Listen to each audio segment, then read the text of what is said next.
Djokovic is being deported from Australia. They held him at the airport for a while, and it looks like now he will not participate in the Australian Open.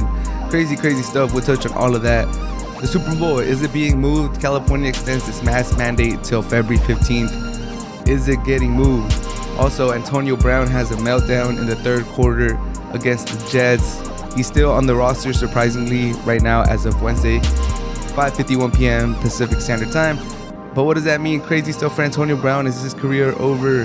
Rodgers, clear MVP favorite, but some people are saying they won't vote for him because of all the stuff that went out in the offseason, his vaccination, stuff like that. Do you agree? Do you not agree? Chargers versus Raiders, last game of the season. Sunday Night Football in Vegas for the last playoff spot. Win and you're in for the Chargers and the Raiders. That's going to be a great matchup. We'll touch on that. Baker Mayfield has played his last game. He will have surgery on his shoulder. He won't play the last week of the season. Are the Browns going to keep him? Should they move on from him? How are they going to play this out?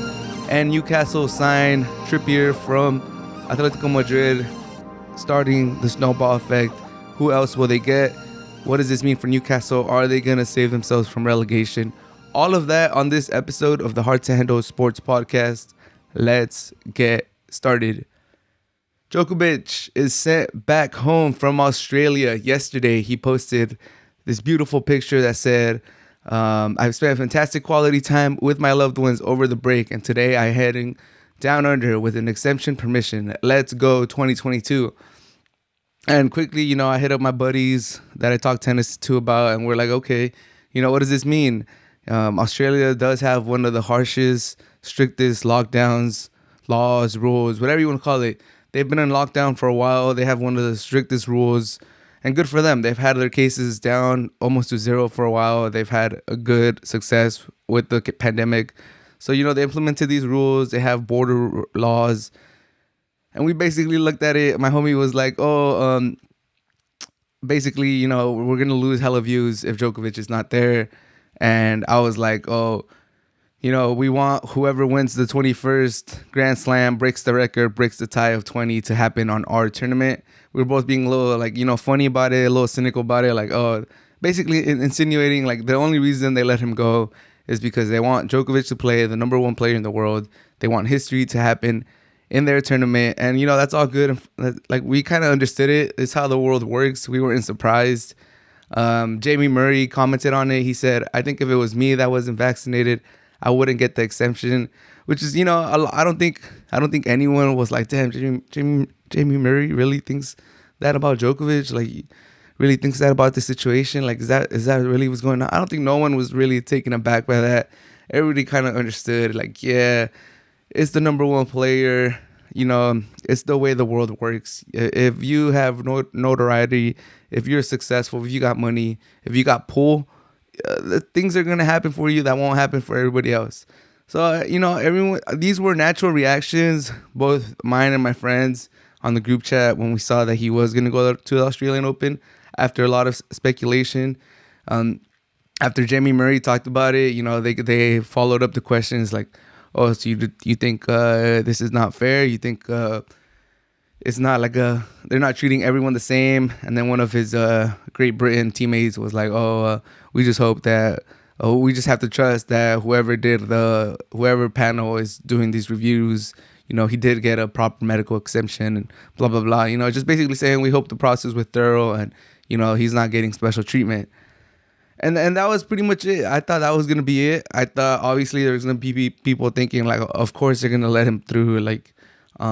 He's Djokovic. He's the number one player. He's the reigning 3-time defending champion. He's won it 9 times. So it was like okay, they're gonna succumb to the pressure of letting Djokovic play. But that was not the end of it. Obviously, if you live in Australia, you probably feel way more stronger about this than just, a fan from the US, a fan from somewhere else in the world. If you live in Australia, you've had to deal with these lockdowns. You've had to deal with the government telling you what to do, the government implementing these harsh, strict laws, strict border rules, locking down the airports, locking down the borders, not letting people coming in, not even loved ones, not letting people come in to see someone that's about to die. they've been very harsh with their exceptions. So you kind of are like, okay, who cares about the other players? I mean, if you live in Australia, you're probably not thinking about the fairness of the tennis or like the fairness of other players. You're kind of thinking of it as the fairness as a civilian that lives there who wishes they could have, a friend or a family member come to Australia, go down under and visit Australia. And they don't get this special treatment. They don't get the benefit of the doubt. They don't get this medical exemption that he got. So obviously there was a big backlash by Australians. It was a big thing. I went to sleep last night, just thinking it was going to wash over. Yeah, I kind of saw the backlash coming. Yeah, I saw players going to talk about it, going to give their comments. But today I woke up to the news that Djokovic was still in the airport. He was getting held overnight. They were reviewing his visa. They were reviewing if he was going to be allowed to play. And basically, different reports were coming out. People were reporting on it, basically saying the longer he stayed at the airport, the lesser and lesser his chances of staying in Australia were going to happen. It felt like it was just a matter of time till they were going to kick him out, deport him. And that's what happened. It got reported that the government was going to send him back. And they quote that he failed to provide appropriate evidence to justify his stay in Australia. So that's it, you guys. Djokovic is not going to participate in the Australian Open. He is not going to be able to stay in Australia because he is not vaccinated. You have to be double jabbed according to Australian rules. You have to be double vaccinated or meet a medical exemption. And some of those medical exemptions was like you got the first jab and you got a severe reaction to it, or you have some medical condition, some like mental health. You have some mental health condition where if you get jabbed, like it'll like really set you off. Or some other ones you got. I think if you were previously exposed to the vaccine, like if you caught it within the last 6 months, then you would be good. But apparently Djokovic did not meet any of these criteria, so he will be going home. Crazy stuff. I think everyone's talking about this. The number one player in the world getting deported from Australia. Him thinking that he was going to be good.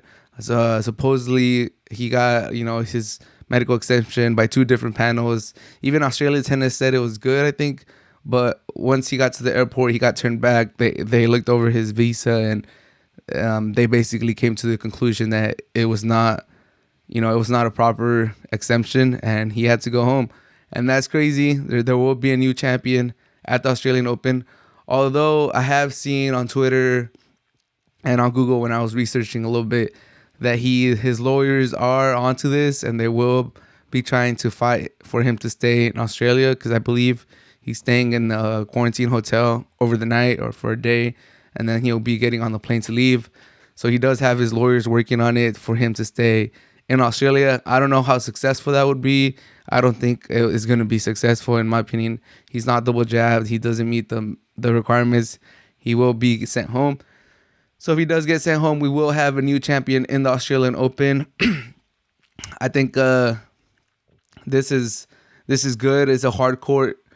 It's a hard court. It's a hard surface court. It's a hard surface tournament. So I think this bodes well for Zverev, for Medvedev. If you're a Nadal fan like myself, you might be getting excited now that Djokovic is out.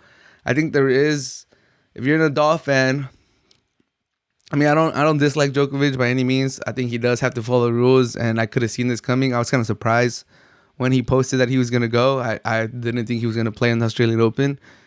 I will say this. If you're a Nadal fan, you shouldn't be too excited for this Australian Open, but for the fact that this now opens the doors for Nadal to be the first one out of the big 3 to get to 21, which in the grand scheme of things, it might not mean too much because Djokovic still is going to probably end up with the most. But I will say this. It looked like Djokovic, if he was going to play at the Australian Open, he would have probably gone to 21 at this point. He would have probably gone to 21 the first. And then I think Federer would have always been the first one to like 15, 16, 17, or 18, 19, 20. And then Djokovic and Nadal tied him at 20.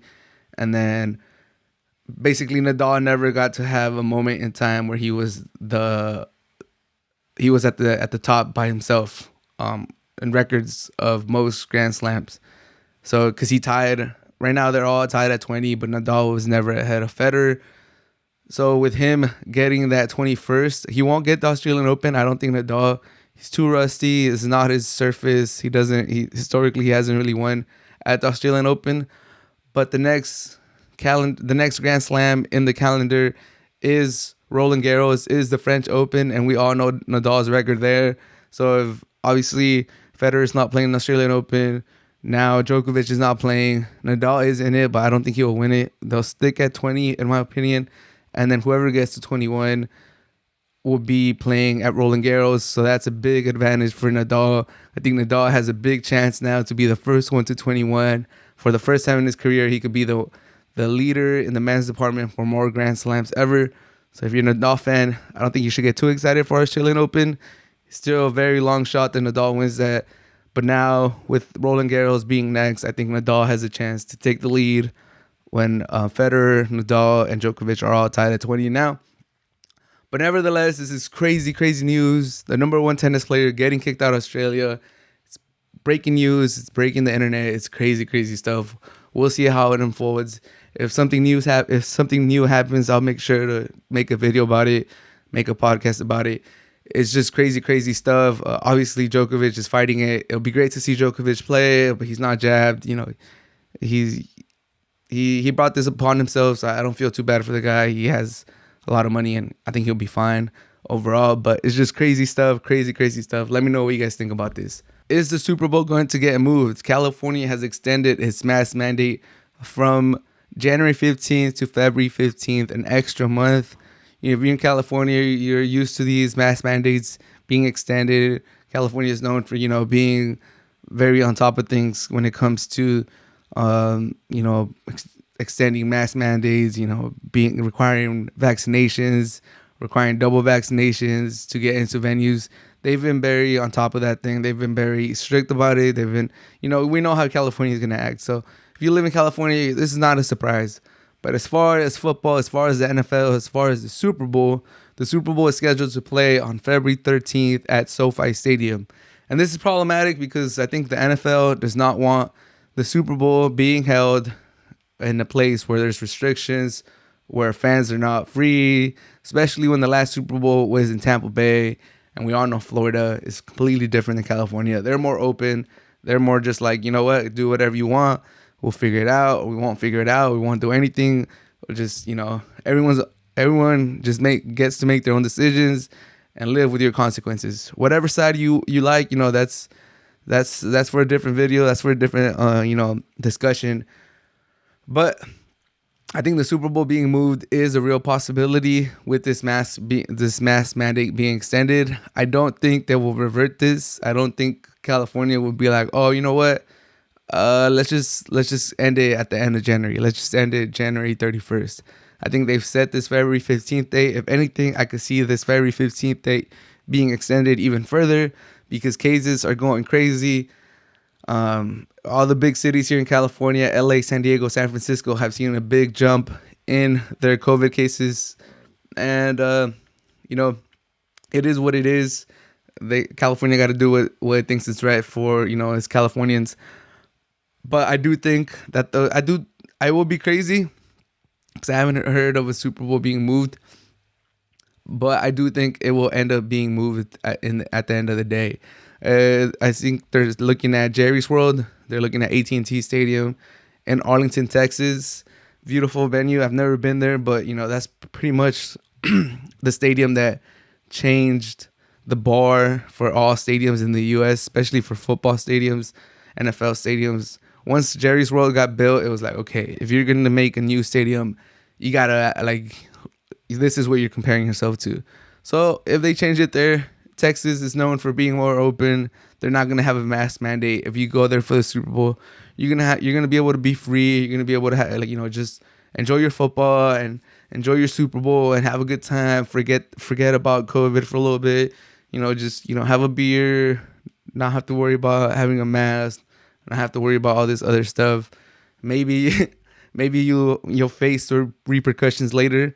But I think for the NFL, for the Super Bowl, they want their fans to have a free experience, like just relax, enjoy the Super Bowl. If there's an outbreak, there's an outbreak. So what are other locations that they might be able to move to? The Texans have a very nice stadium too. It's also in Texas, so that might be in the cards. Miami or Vegas. I don't think they have mask mandates either. I'm pretty sure they could go to other stadiums. But if they're looking at Jerry's World, if Jerry has anything to say about it, I think if they're already looking at Jerry's World with the amazing venue, amazing facilities that they have in Arlington, Texas, we saw them in Hard Knocks. We've seen them in other videos. That those facilities, that stadium are amazing. Even their practice stadium is top of the line. It's probably better than a lot of the stadiums in other places of the world. So Jerry has definitely invested a lot of money into his facilities, into his stadium, to make it, put it at the top of the line when stuff like this happens. If natural disaster, COVID, something were to happen where the original venue was not able to hold the Super Bowl, I think Jerry's World is always, the first one that you think of. Okay, like where could we get a lot of people? Where could we pack? Where could we do all this stuff? I just don't think the NFL would really go anywhere else, especially when, other stadiums are already scheduled for the next few years, Las Vegas and these other ones. Why not just give it to Jerry's World, AT&T Stadium? I think that's the most obvious answer. And I think, honestly, if I was a betting man, I would say it is gonna get moved. Mask mandate till February 15th, California being a little strict, Super Bowl, NFL trying to have, their fans have a good time. I could definitely see the Super Bowl being moved. But let me know what you guys think. Is this all just, not a non-starter? Is it too late? We're already in January 5th. We're a month and a week away from the Super Bowl. Like, is it too late? Like, should we just keep our flights, keep our hotels for the Super Bowl? If you already got your ticket, if you already have, your vacation planned around the Super Bowl, is it too late? It might be a little too late, a week and 7 days. I mean, a month and 7 days, 7-8 days till the Super Bowl.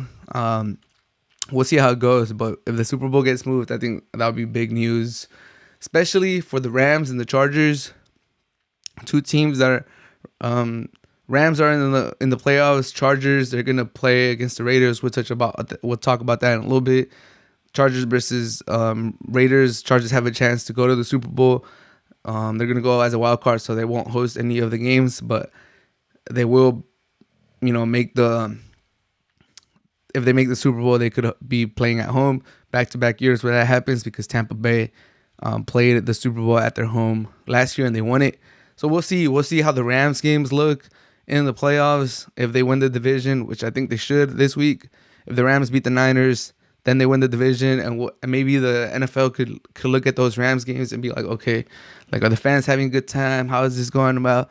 We'll see how it happens, but I think there is a very good possibility that the Super Bowl does get moved, and that would be unfortunate because, I have a lot of friends in LA. I don't know if they're going, but I think it'll be a big spectacle.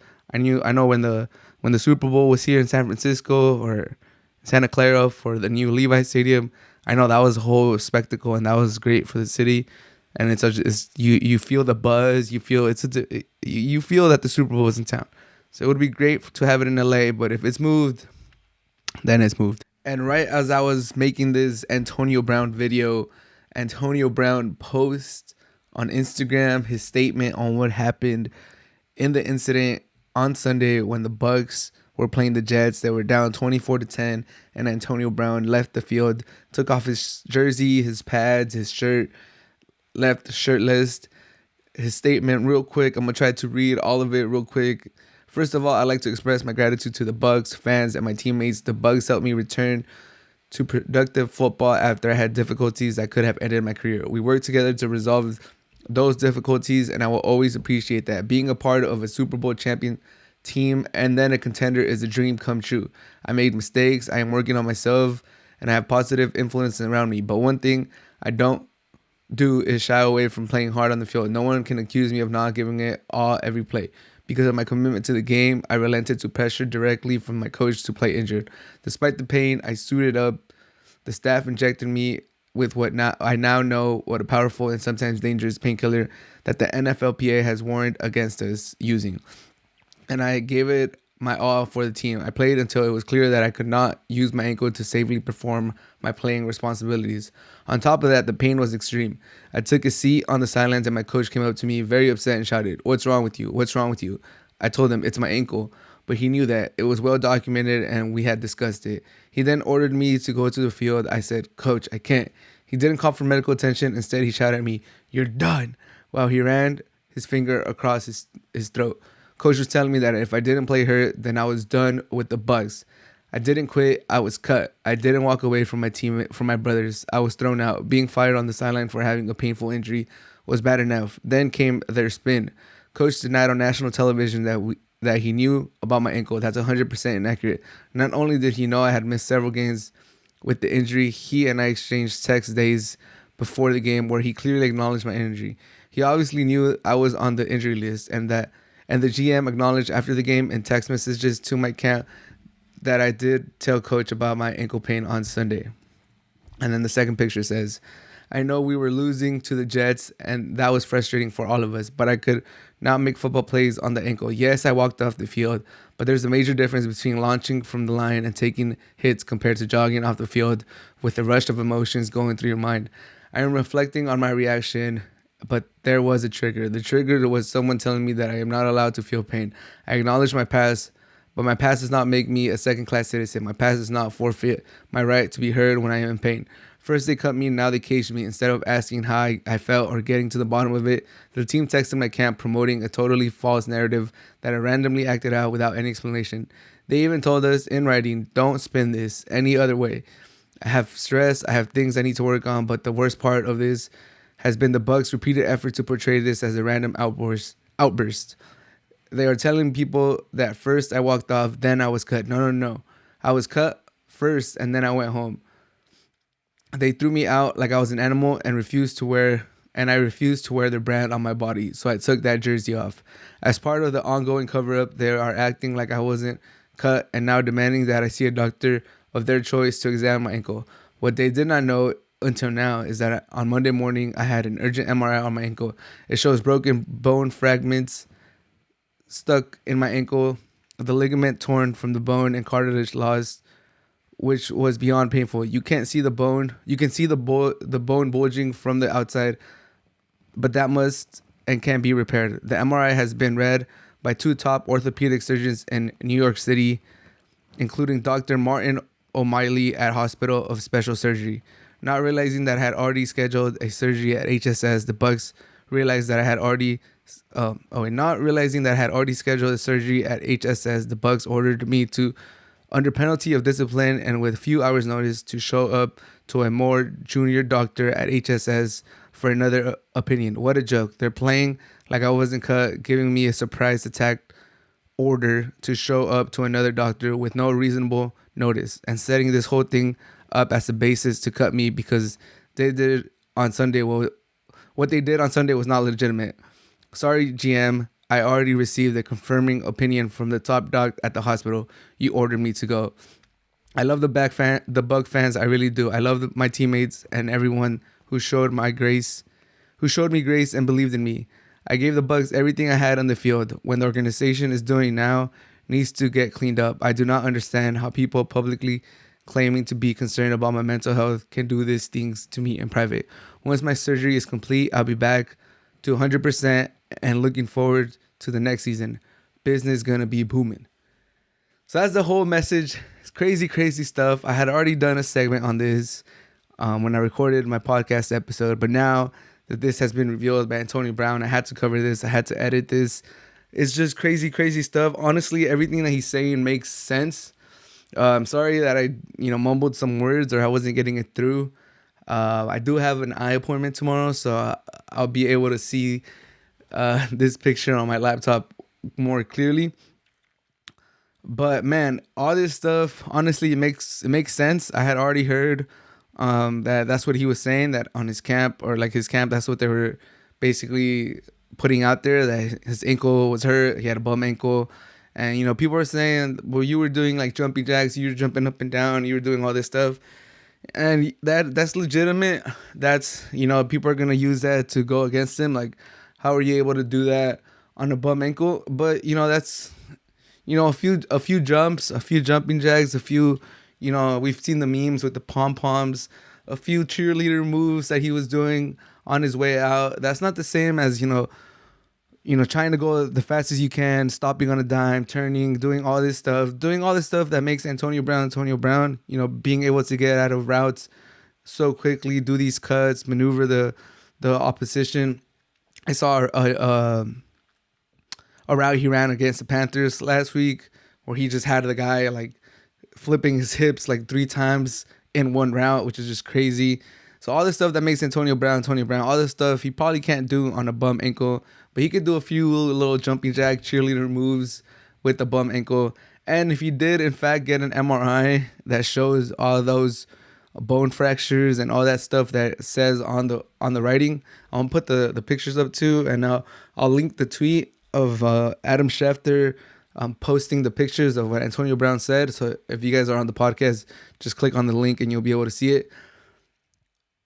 It's crazy, man. If everything is correct about Antonio Brown, and it seems like it makes sense. And he says he went to some doctors. That all those doctors agree with the MRI, and I mean, if the MRI ever gets released and all of that is right, then I think, man, Antonio Brown might. I might have to side with Antonio Brown. Yeah, it's crazy. Yeah, he could have had a more calm approach. Like, I don't know if anyone would, if this would have been done to like a numerous amount of other people, I don't think they would have reacted the way he did. But anything we've known about Antonio Brown is he's very prideful. He cares. If he believes in something, he's gonna really follow it through. But like, we've seen how serious he was about his helmet. So if they're treating him like he said, like an animal, then I guess his actions are justified. If Bruce Arians did run his finger across his throat and do all that stuff, then it would rub me or Antonio Brown the wrong way. If I'm hurt, if I'm trying to I'm taking all these painkillers, all this bad stuff for my health, and I still can't go, and you're trying to make me go out there, that's I can see why he would be upset. It's just crazy stuff. And Bruce Arians is known for being, a hot tempered dude. He that's one of the reasons that people like him too, because he's so open and he's so he's cutthroat. He doesn't, watch his words. He's super honest. He's super open. And these would be the the negative side of the coin if this is true. He's so open. He's so cutthroat.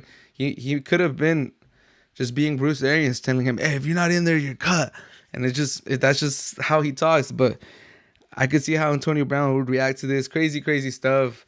It's crazy that he hadn't been cut on Wednesday. My main points from the original section of Antonio Brown on the podcast were just to talk about how he hadn't been cut on Wednesday, why they hadn't cut him, how his camp had said that it was because of his ankle, and which teams could potentially sign him.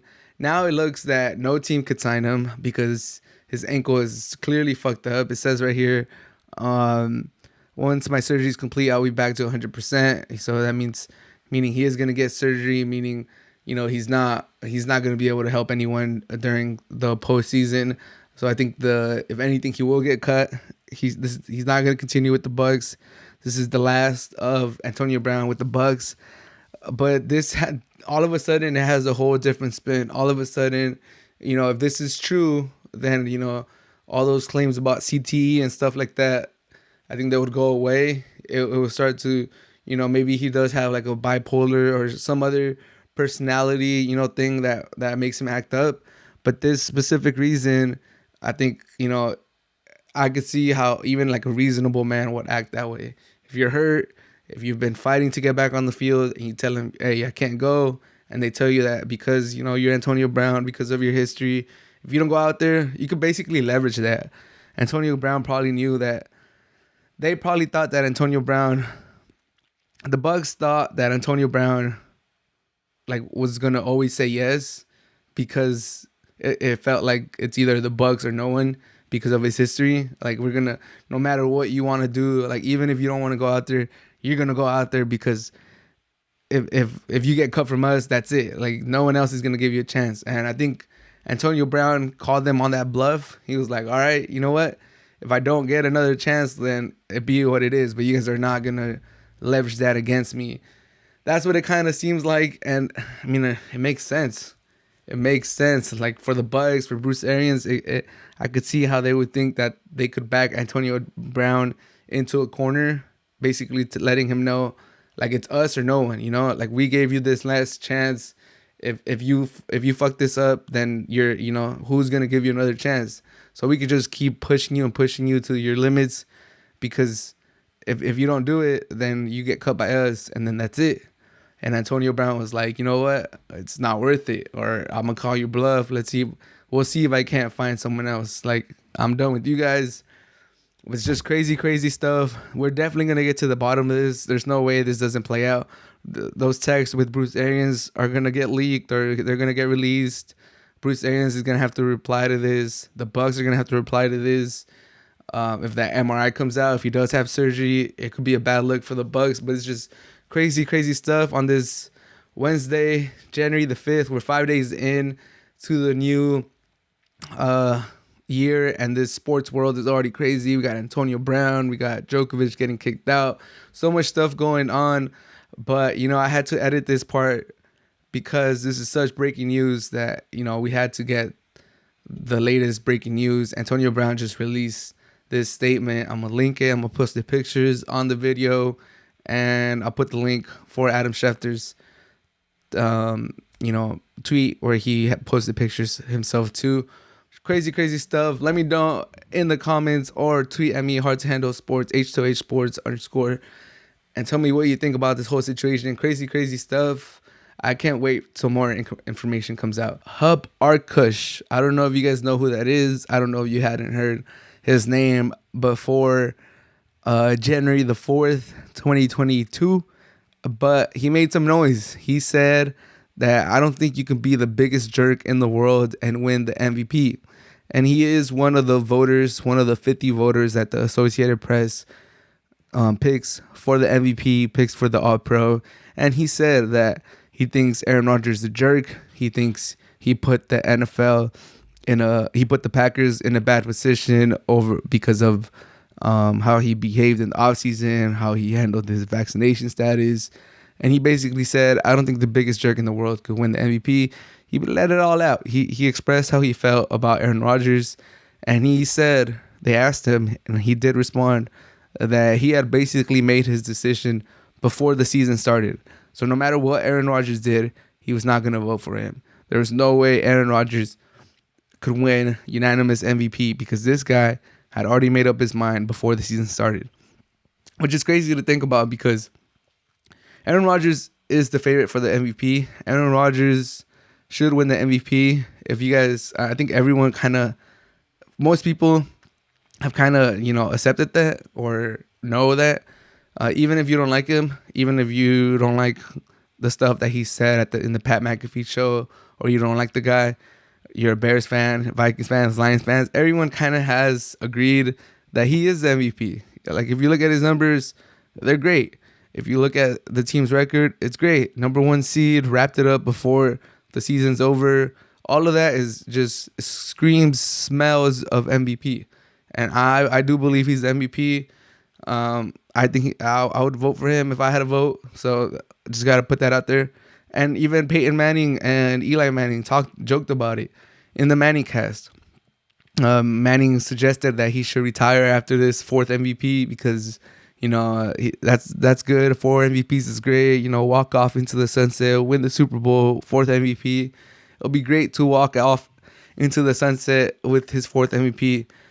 And he said that sarcastically because Peyton Manning has a record for most MVPs in the NFL with 5. So he basically was saying, you don't have to catch up to me. Just, get out of here. Go enjoy retirement. It was funny. It was a funny joke. It was a funny moment. But everyone has, Manning knows it. Everyone knows it. Rodgers is the overwhelming favorite to win MVP. And he should win MVP. regardless of what this Arkush guy has to say. But this guy made his mind up before the season started. And although Aaron Rodgers is the overwhelming favorite for the MVP, team has great record. He has great numbers. This is not like a season where Aaron Rodgers is, lighting it up like we've never seen before. His numbers are great, but he's not the leader for touchdown. He's not the leader for yards. He's not the leader in a lot of these statistics. It's more as, the eye test is there. The Packers are probably the best team in the NFL right now. They locked up the number 1 seed. All of those other stuff scream MVP, and he's playing great. His numbers are not like the best. He does have like the fewest interceptions to the most. He probably has the best touchdown to interception ratio, but he's not leading touchdowns. He's not leading, yards. So just imagine if Aaron Rodgers had put an even better resume out there. If he had an even better season, like let's say Aaron Rodgers was approaching Peyton Manning's touchdown records for the season. What if he was at like 53, 54 with 3 or 4 interceptions, 5 interceptions?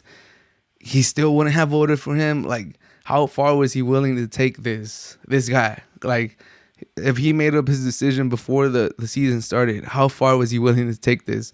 Like, if Aaron Rodgers had beaten the touchdown record, let's just say he finishes with 58, beats the passing yards record, 5,500, 5,600, finishes even better record. I think they're 13-3 right now. Let's just say he was 14-2 or 15-1 going into the last week. Would this guy still be holding that grudge against Aaron Rodgers and not giving it to him because of the conflict that he had with the Packers in the offseason and his vaccination status, all that stuff? He still wouldn't give it to him because that's how strongly he was voicing himself. That's how strongly he was expressing himself, and it just seems like, okay, like how far will he go with this? And if he feels that strongly about things outside of football, like, is he made up? Does he deserve a vote? And I don't think he does. I think they should strip the boy for him, and he should not be allowed to vote for MVP and All-Pro and all those stats because they mean a lot. They mean a lot to these players. It means a lot to the fans. It means a lot to the NFL. That's how you get into Canton. That's how you get put in the all-decade teams. And all of that stuff matters. All of that stuff matters. A lot of players like to say it doesn't matter, but it matters. And if you have a voter who's thinking this way, I don't think that's right for the players. So they should definitely revoke his vote. And today, obviously, after all the backlash, obviously after everyone was talking about it, he comes out and he retracts what he says. He backtracks. He apologizes to Aaron Rodgers. He puts on his article. I'm sure he's gonna make a decent amount of money from the clicks and the views that he got from this. People now know his name. Aaron Rodgers correctly calls him a bum, but it's just you can't have MVP voters thinking this way. I don't think the premise necessarily is too bad. Like, if you think that way, I've heard people talk about Aaron Rodgers like that at the barbershop. I've heard other people say that. I've seen tweets about it. That's all good, man. That's all good. But they're not the voters for the MVP. It's fine for people to think that way. But when you're an MVP voter, you got to be more neutral. You got to leave your biases aside. And the real kicker is that he's based in Chicago. He's a Chicago writer. So obviously he has his biases. He's probably a Bears fan. He covers the Bears. Rodgers owns the Bears. So, this guy probably just has a lot of biases and grudges against Aaron Rodgers. But it is what it is. If Aaron Rodgers doesn't win unanimously, you know who didn't vote for him. And obviously he backtracked. But what do you guys think? Should this guy lose his vote? I really think he does. I don't think there's a place for this. You gotta just vote on the on the field stuff, and extracurricular stuff does built into it. But it's more like how good does he make wide receivers? How good of a leader he is? All that other stuff. Not if he's fighting for a contract or if he wants to get traded because he's not happy. Like Aaron Rodgers has the right to do that. And his vaccination status, if it would have cost him the number 1 seed, if it would have cost him a game, like not making the playoffs, stuff like that, then I get it. But they're the number one seed. They locked it up before the season ended. Aaron Rodgers has been great. He's thrown 2 interceptions in the last 16 weeks. Like, come on. Like, he's the MVP. And, Arkush got his time in the limelight, and I think he'll probably pay for it if the NFL is, fair, or they know what they're doing. But just crazy, crazy stuff. A lot of breaking news stuff this week. It's been very entertaining being a sports fan. The Chargers and the Raiders got flexed into Sunday Night Football. They will be the last game of the season. It's a great rivalry. Chargers versus Raiders. No matter how good either team is, they usually play a great game. Both teams don't like each other, and that's what really makes this rivalry good. Chargers coming in at 9-7. Raiders coming in at 9-7. The 7th seed against the 8th seed. And it sets up beautifully in Las Vegas, a last game of the season. When the Raiders move to Las Vegas, they probably envision marquee games like this in their beautiful stadium with the club and everything in it. It's going to be a party. It's going to be a great time. I wish I was going. I wish I was there to see it live. It's going to be a spectacle, and being played in that beautiful stadium is going to be amazing. After everything that the Raiders have gone through, for them to still be 9-7 with the chance to go to the playoffs, it's just ridiculous, man. We had the Henry Ruggs stuff. We had the John Gruden stuff. We had the passing of the great John Madden, RIP, that they're probably still, getting over. So a lot of stuff happened for the Raiders, and for them to show the guts and resilience and, just all-around effort that they've put into the season, it's been great. They beat the Colts who were one of the hardest teams in the NFL. So props to the Raiders for getting that victory. Props for them for setting themselves up. I think the Raiders being 9-7, playing for the playoffs in the last week, it's an accomplishment. For the Chargers, I believe it's kind of disappointing that they're still fighting for the playoffs lives in the last game of the season. I thought they would be a little better than 9-7. I thought they would be more along the 11-5 by now. I really like this Charger teams going into the season. I thought Justin Herbert was going to drastically improve their record from last year. Still not a bad season. Still good for them if they make the playoffs. But I think for the Chargers, it would be an utter disappointment to not make the playoffs. It would be a waste of a season. It would look bad for Staley, and they would not hit any of their goals that they set before the season. For the Raiders, if they don't make the playoffs, it's a different it'll leave a different taste in their mouth. I know it'll be very disappointing if they don't make it on Sunday night. It'll be just distraught. It'll be just terrible in that locker room. But once they step back, I think they'll be able to look back at this season and say, damn, we really fought to the end. All the stuff that happened. Even this week, another player got caught with the DUI, rookie safety, I believe.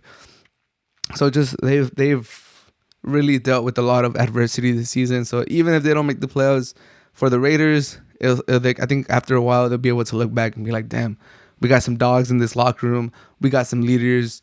I think they look at Derek Carr a little differently after this season, being the leader of man that he showed this season, playing great, not having Darren Waller for the latter part of the season, losing Henry Ruggs, and just stepping up, keeping the Raiders afloat, having a chance with the last game of the season. I think the Raiders, after a while, they can look back and, be like, okay, there's definitely some building blocks here. We learned about Derek Carr. We learned the defense improved towards the end. It's not all bad. For the Chargers, with all the expectations that they had, I think if they don't make it, it'll be an utter disappointment. But that being said, I do think the Chargers will win this game. The Chargers do have the better QB. Nothing against Derek Carr. He's had a great season, and he doesn't have the weapons that the Chargers have. But if you just look at the arm talent and just overall quarterback play, the Chargers have the better quarterback. But the Raiders will be at home. They'll be in their beautiful stadium, and, they'll have the home field advantage. I have seen that the Raiders have not have the home field advantage that they used to have when they were in Oakland and they were good, because no one wanted to travel to Oakland. Some people did, most people didn't. Oakland, I live in San Francisco. Oakland's a beautiful city and has a lot to offer too. But, there's that stigma around it that's dangerous. And most people weren't willing to take that chance. They weren't traveling to Oakland to, support their team for the most part. It was the black hole. It was dangerous. You get beat up. Their fans were wild, and they definitely felt that home field advantage. Not to say that they don't feel it in Las Vegas, but Las Vegas, it's a tourist city. Everyone is down to make that trip to Vegas for the weekend. Like, let's do it. Let's go. Let's support. So it's a little different. I have heard of teams taking over the Raiders Stadium, making it their own. Maybe not as bad as the Chargers at SoFi, but I have seen like tweets about reporters saying like, oh my God, the Bears, it's at least 50-50 with the Bears or the Broncos. The Broncos have like 30-40% of the stadium. I don't think the Chargers will do that. I don't think the Chargers have that many fans that would travel, or they're one of the teams that their fans don't travel as much. So I do think the Raiders should be able to have that blackout that they're talking about. They should be able to fill the stadium and have, most of their fans be there. But still, it's not the home field advantage that the black hole was back in Oakland. So, and the Chargers are used to playing on the road. Obviously, they have their 8-9 road games a year now that we have 17 games. But a lot of their home games are even road games. Like we've all seen Justin Herbert or Phillip Rivers back in the day last year, or whenever he was playing with the Chargers, whether it be at the Qualcomm or at the StubHub Center or wherever they played. We've all seen the Chargers quarterback covering their ears playing at home because those opposing fans took over the stadium, and you can't hear anything even though you're at home, which is crazy. So the Chargers, they're battle tested playing on the road. I don't think they'll be too intimidated playing away. So I think the Raiders will have the advantage there, but the Chargers have a lot of experience having a hostile environment. So all I'm saying is going to be a great game. You got to must watch TV. Darren Waller's back, or he should be back. So it's going to be an amazing game. It's going to be an amazing game. I can't wait to see it. Got a lot of Charger fans that I know. I got a lot of Raider fans that I know. Whew, it's going to be exciting, man. And I can't wait. It's going to be great. Last game of the season to wrap up this beautiful, crazy year that we've had of football. Playoffs are around the corner. Like, I'm pumped. I'm pumped for this last week of football. I'm pumped to get these playoffs started. And I'm pumped for this Chargers versus Raiders game. Have we seen the end of Baker Mayfield with the Browns? He started 14 games this season, 60% completion, 17 touchdowns, 13 interceptions, 3,010 yards in year 4. Is that good? No. Is it terrible? No. Is it mediocre as fuck? Yes. It's very mediocre. It's very average to below average. It ain't terrible. It ain't disgustingly bad, but it's not good. It's not even above average. It's very mediocre to, below average. And he doesn't pass the eye test. You see Baker Mayfield play, and obviously he was hurt this year. Obviously, he's dealing with some injuries, but a lot of quarterbacks are dealing with injuries, and, they're getting through it. If you're healthy enough to play, you're healthy enough to play at a good level. And Baker Mayfield has not shown it. He's been very up and down in his career. He's been up his his rookie year, bad his second year, good his third year, bad his fourth year. He's been a roller coaster, and his highs haven't been that high. Like even his first year, yeah, obviously he's a rookie. He breaks the touchdown record, but even then, there was hype around him. First overall pick. Actually, his rookie year he was good. I don't want to take nothing away from his rookie year. His rookie year was good. Gotta give it to him. Second year was bad, terrible. Third year, good year, but I still didn't think he was like amazing. Even last year when I was watching him, I was like, okay, like he's cool. He's checking the ball down a lot. He doesn't really force the ball. He's throwing some interceptions or some balls that should have been intercepted, but they weren't. His numbers look good. Last year he kind of reminded me of like Carson Wentz this year. I hear all the people talking about, oh, he only has 6 interceptions. He only has 7 interceptions this whole year. But if you watch the games, and I do because one of my roommates is a Colts fan, and so I watch a lot of Colts games, like there's a lot of interceptions that the defense leaves out there. And that's kind of how I felt about Baker Mayfield. Yeah, the numbers look good, but the eye test is still like, okay, like, is this our franchise guy? And the Browns, I think, knew that too. That's why they didn't give him the extension, or that's why they didn't give him top of the line dollar this offseason. And he took a chance on himself, and it didn't pay out. And I think Baker Mayfield might want to get out of there too. He had that whole OBJ situation. He's had, different coaches. He looks like he's a star. Like, he wants to be a star. You see him all those progressive commercials. He's on the TV all the time. He might want to go to like a bigger market. I don't think Cleveland fits him that well. But for my take, I don't think he's the most athletic quarterback. I think he thinks he's more athletic than he is. There's this video where he tries to high step some defenders, and he just looks very funny because he ain't fooling no one. Like, what are you doing? And his decision making sometimes isn't the best. I do kind of like the guy. His commercials are pretty funny. I like him. I like him having all that confidence, but I just don't think he has the play to back it up. Maybe he goes to a different team is a different story, but even the way players talk to him or players support other players. I was watching the Steeler game, and the Steeler defenders were kind of like talking shit to him after they sacked him or after plays. They were just yapping. They were just really, really getting in his face. And I was like, damn, obviously I see defenders, talk shit and, express their feelings towards the opposition. But it just really felt like the Steelers, it's a division game, so that might explain it. But it just felt like there's some people that really don't like Baker Mayfield in the league. They don't rate him highly, or for some reason they just don't like him. I also think that it was funny how when he had that feud with OBJ and OBS senior, his dad, when he shared that video, I felt it was funny how LeBron James took OBJ's side, Justin Jefferson took OBJ's side. There were other players that really showed their whose side they were on. They were rooting for OBJ. So it's just, and no one really came out to defend Baker Mayfield. No one from the Browns really was like, oh, well, we're here with our quarterback. This is our guy.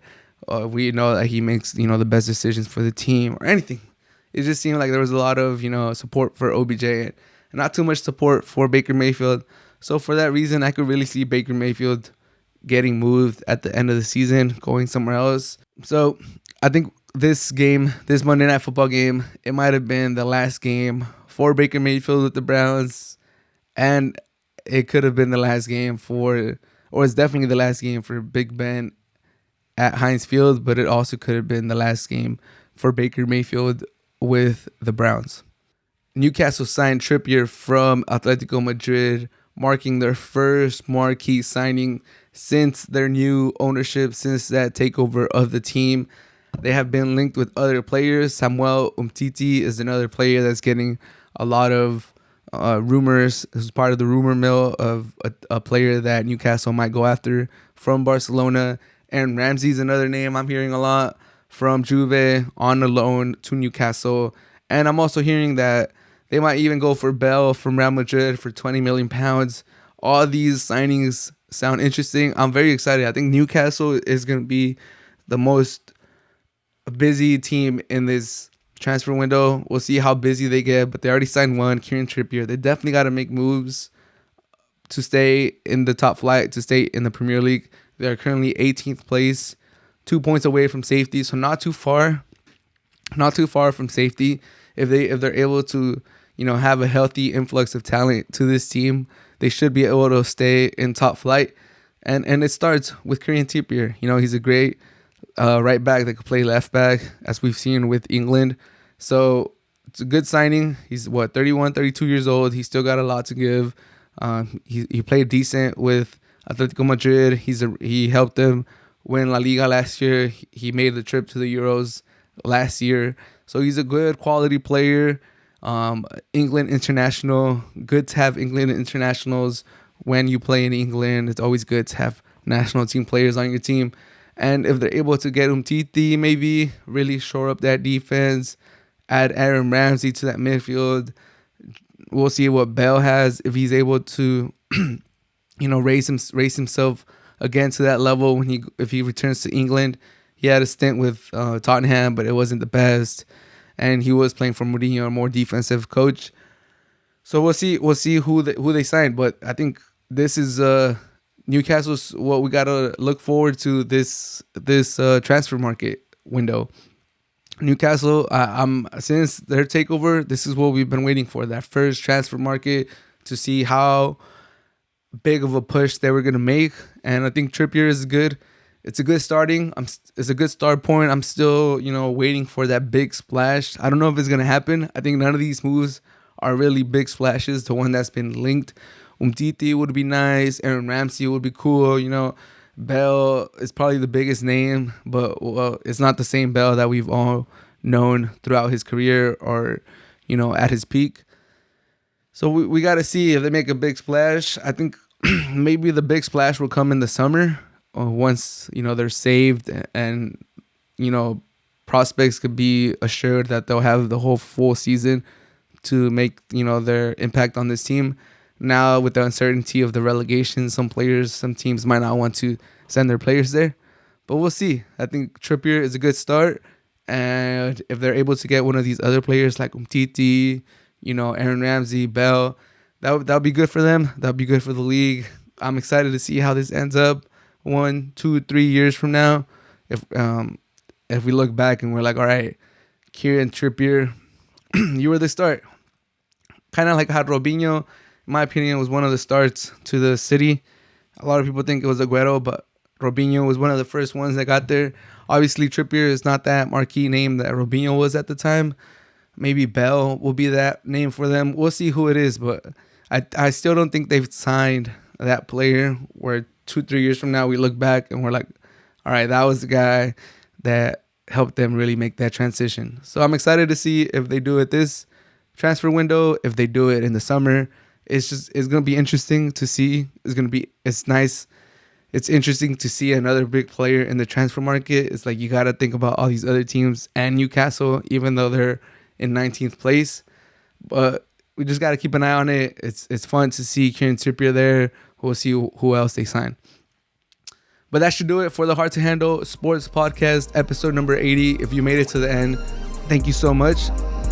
As always, make sure to subscribe to the podcast, subscribe to the YouTube, subscribe wherever you listen to your podcast. And I hope everyone has a great rest of their day, and make sure to stay safe out there. COVID is going crazy.